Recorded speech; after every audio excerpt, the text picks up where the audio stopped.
Chapitre 11. Temps et évolution chimique. Premièrement, nous allons faire quelques rappels d'oxydoréduction, car ce chapitre va utiliser beaucoup de réactions d'oxydoréduction. Donc tout d'abord, rappelons quelques définitions.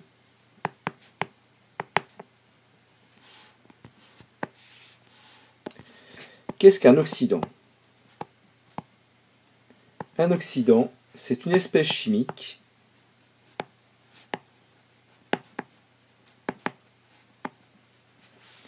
qui capte des électrons.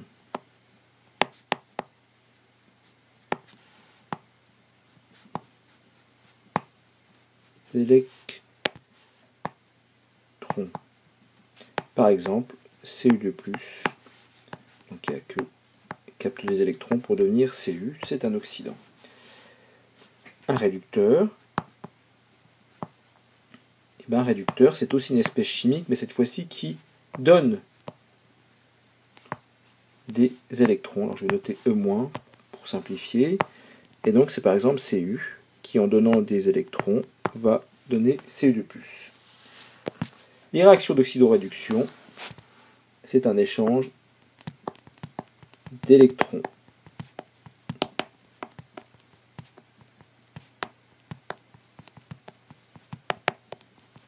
Égale échange d'électrons.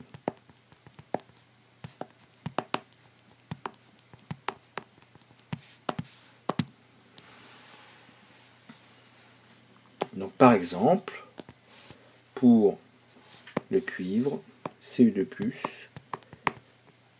aqueux, qui peut réagir avec Zn, qui est solide. Donc on va écrire les deux demi-équations. Donc Cu2+ donne Cu solide. Il lui faut deux électrons, ici. Et Zn donne Zn2+, aqueux, plus deux électrons. Donc si on fait l'équation bilan de la réaction, on a Cu2+ aqueux plus Zn solide. Normalement plus deux électrons, mais les deux électrons se retrouvent de chaque côté de l'égalité. Et ici, donc comme c'est une réaction qui est totale, on écrit avec une flèche, donc Cu solide plus Zn de plus aqueux. Donc vous vous rendez bien compte que ici, de ce côté-là, on devrait avoir deux électrons, et de ce côté-là, on devrait avoir aussi deux électrons, mais cet ensemble se simplifie. Et donc, on écrit l'équation bilan de la réaction sans écrire les électrons. Quelques exemples maintenant, d'autres exemples. Donc, petit 2 exemples.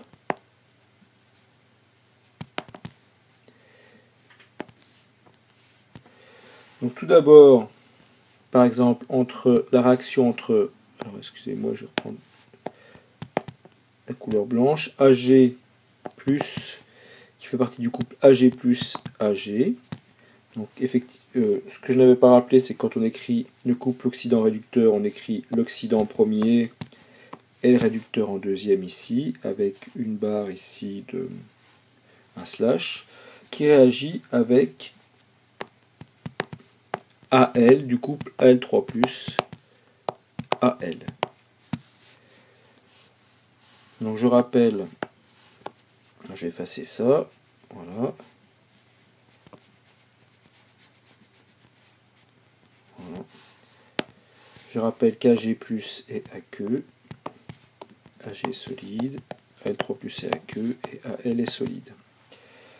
Donc pour écrire la réaction, l'équation de la réaction, on écrit en premier lieu les demi-équations, c'est-à-dire les équations avec les électrons, mais dans le bon sens de la réaction. Par exemple ici, on a Ag+, aqueux, qui donne Ag, solide, et pour équilibrer, il faut rajouter un électron.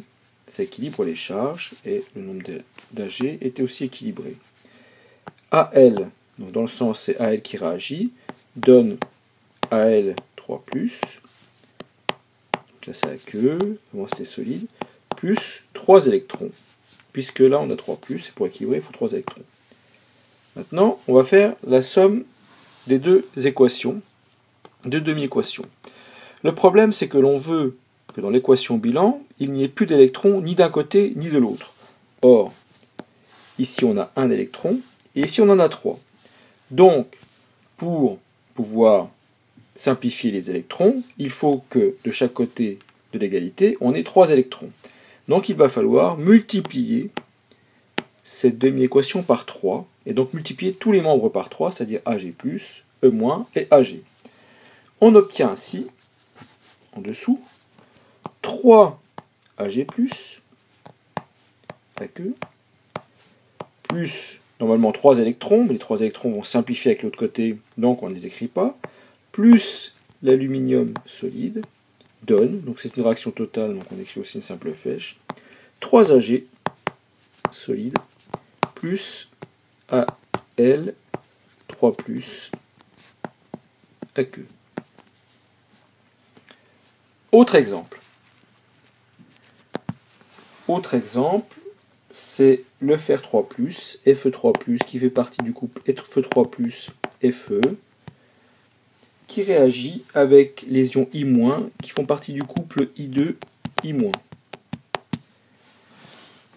Donc alors je précise que donc, là c'est aqueux, solide, et I2 est aqueux, et I- est aqueux. Je réécrirai les formes aqueux solides dans l'équation bilan de la réaction, mais pas dans les demi-équations pour simplifier, pour alléger les écritures. Donc on va réécrire les demi-équations. Donc on a Fe3+, donc oui, j'avais dit que j'écrirais pas, voilà, plus 3 électrons pour équilibrer, donne Fe. Ensuite ici, I- donne I2. Or, on voit que dans notre cas, ici, on a deux atomes d'iode. Donc ici, il faut mettre déjà 2 atomes, 2 I-, donc pour pouvoir équilibrer le nombre d'éléments iode. Donc ici, maintenant, il faut équilibrer la charge. Donc la charge, on a 1- multiplié par 2, ça fait 2-. Donc ici, plus 2 électrons. Alors maintenant, il faut qu'on ait autant d'électrons de chaque côté. Donc, ici, on voit bien qu'on a 3 électrons. Et ici, on a 2 électrons. Donc ici, il va falloir multiplier par 2. On obtiendra 6 électrons. Et ici, on multipliera, alors je vais mettre le signe multiplié de l'autre côté, par 3. Et on obtiendra aussi 6 électrons. Donc on aura 6 électrons de chaque côté de l'égalité. Donc ici, on a une simple flèche. Donc on va avoir 2 Fe3+, aqueux, plus 2 fois 3, 6 I-,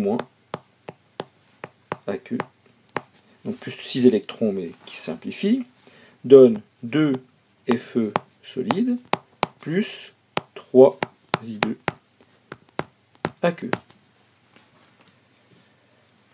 Dernier exemple maintenant, le plus difficile que l'on peut rencontrer en classe de terminale, c'est la réaction entre MnO4-,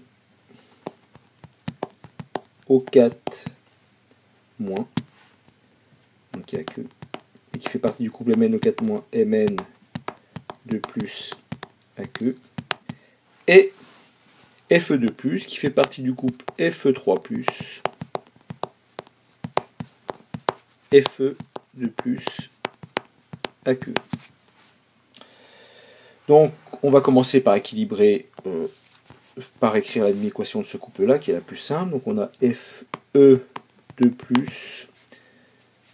donc, donne Fe3+, plus E-.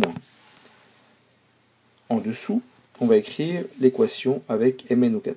Donc, on a Mn, on va garder un peu de place, MnO4- donne Mn2+.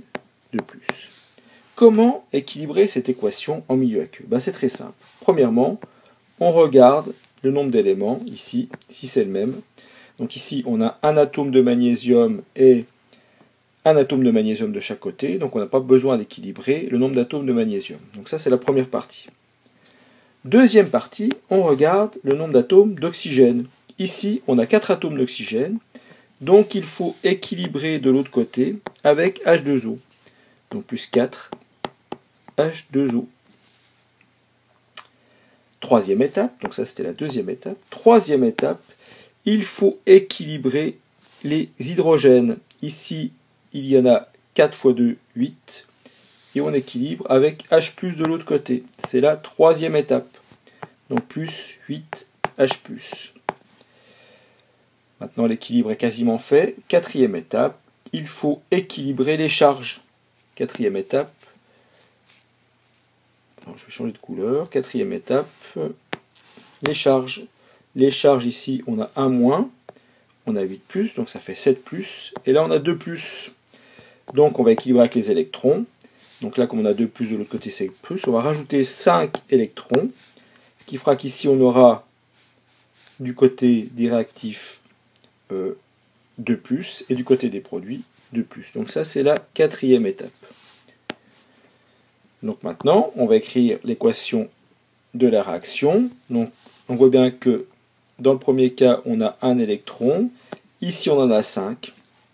Donc, on va multiplier ici par 5 tous les termes de cette demi-équation. Et donc, on aura 5 Fe2 plus AQ plus MnO4 moins plus 8H plus. Donc MnO4 moins c'est AQ. H plus sont les protons, donc on ne va rien mettre. Donne Mn. Alors, je vais réécrire plutôt le fer ici. Donc 5 Fe3 plus AQ plus Mn2 plus AQ.